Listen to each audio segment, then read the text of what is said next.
Hello everyone, I'm Dr. Naveedul Hassan Sayyed and the topic of today's lecture is merits of dictatorship यानी आमरीत की खूबियाँ।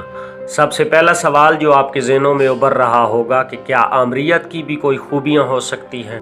जी हाँ, आमरीत की भी खूबियाँ हो सकती हैं, क्योंकि हम आमरीत की हुकूमत को डिस्कस कर रहे हैं कि आमराना निज़ाम हुकूमत में क्या क्या एडवांटेजेस होते हैं, क्या क्या खूबियाँ हो सकती हैं।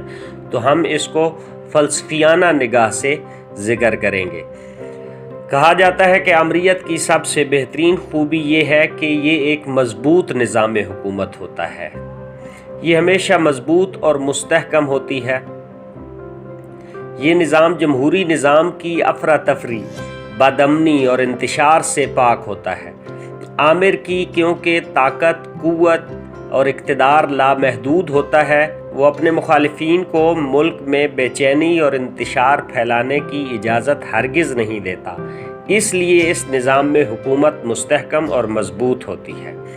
फौरी फ़ैसले, जी हाँ, आमराना निज़ाम हुकूमत में फ़ौरी फ़ैसले किए जाते हैं। किसी भी किस्म के कंसेंसस डेवलप करने के लिए तगो-दो नहीं की जाती, बल्कि क्योंकि हम जानते हैं कि आमरीत फ़र्द वाहिद की हुकूमत या किसी एक जमात की हुकूमत का नाम है, तो वो तमाम फ़ैसलों को सुपरसीड करता रहता है या एक जमात सुपरसीड करती रहती है। आमिर मुतलकुल अन्नान होता है, इसलिए वो हर काम अपनी मर्ज़ी के मुताबिक बग़ैर वक्त ज़ाया किए फ़ौरन सर अंजाम दे सकता है। आमरीत में फ़ैसले बर वक्त और फौरी तौर पर होते हैं। आमिर जो इक़दाम मुनासिब समझता है फ़ौरन उठा लेता है। हंगामी हालात के लिए मौजू तरीन निज़ाम हुकूमत डिक्टेटरशिप है। ये निज़ाम बहरानों या हंगामी हालात में बड़ा मौसर होता है। इसमें फ़र्द वाहिद कुल्ली इख्तियारात का मालिक होता है, जो तमाम मसाइल के बारे में फ़ौरी फ़ैसले कर सकता है, इसलिए हंगामी हालात पर काबू पाने की सलाहियत रखता है। पॉलिसियों में तसलसल, आमरीत में हुकूमत चूँकि मज़बूत और मुस्तहकम होती है, इसलिए पॉलिसी कमोबेश एक जैसी रहती है।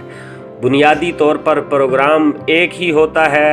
हिज़्ब इख्तिलाफ की अदम मौजूदगी की वजह से प्रोग्राम पर अमल करने में कोई रुकावट पैदा नहीं होती।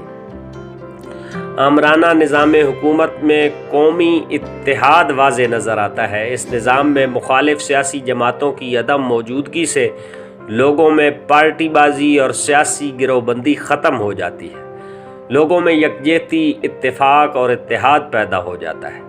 इस तरह लोगों की क़ुव्वत फ़िक्र मुल्की मफादात के हुसूल पर सर्फ होती है। तामीर व तरक्की पर आमराना दौरे हुकूमत में बहुत ज़्यादा ज़ोर दिया जाता है।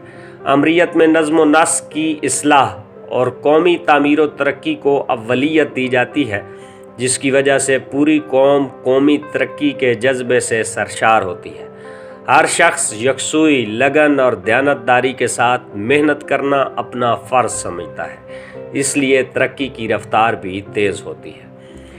मज़बूत दिफा, इस निज़ाम में आमिर के इक़्तिदार का इन्हिसार फ़ौजी क़ुव्वत पर होता है, इसलिए फ़ौजी क़ुव्वत में इजाफ़े पर ख़ुसूसी तवज्जो दी जाती है। कौमी बजट का काफ़ी हिस्सा दिफा पर ख़र्च किया जाता है। इस तरह रियासत का दिफा मज़बूत होता है और रियासत अंदरूनी और बैरूनी ख़तरात से महफूज रहती है। जर्मनी और इटली की मिसालें दी जा सकती हैं कि मुख्तसर अरसे में दुनिया की दर्जा अव्वल की फ़ौजी ताकतें बन गईं।